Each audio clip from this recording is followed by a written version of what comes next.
When I did my last clip, well, not my last clip, a clip a while ago, about gaming and devices, and I made it clear that I really wasn't a supporter of restrictions on devices because autistic kids need devices to stim.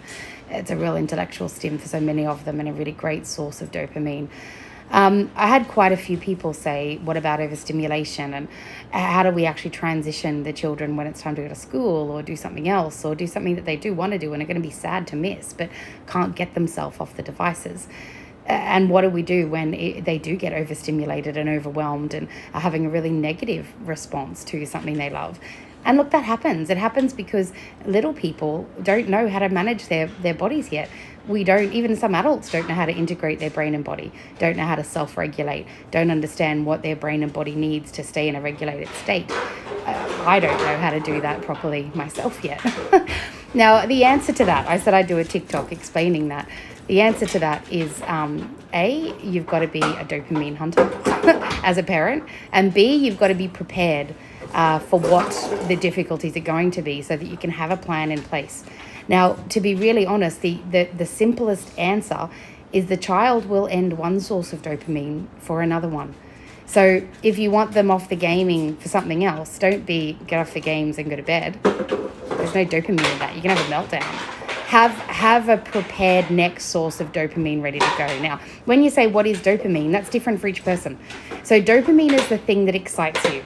It's a thing that makes you feel really good and happy. So for you, it might be food. It could be alcohol. And please, no alcohol for the children. But I'm just trying to explain what dopamine is. It's anything that excites you, makes you happy, makes you feel really good.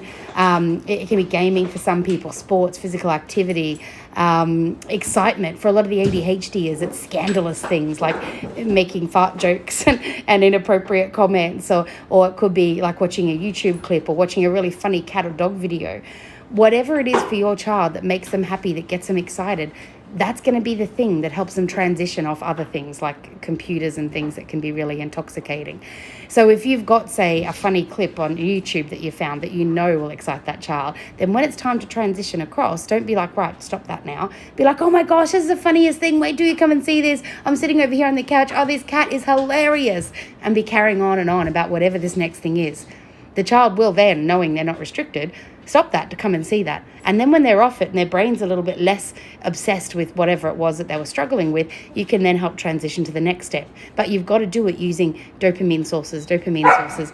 And that's all just about learning and working out what dopamine is for your child. Just like you probably got to learn yourself, what excites me? How do I get that? And how do I get it in a regular stream so it's maintainable?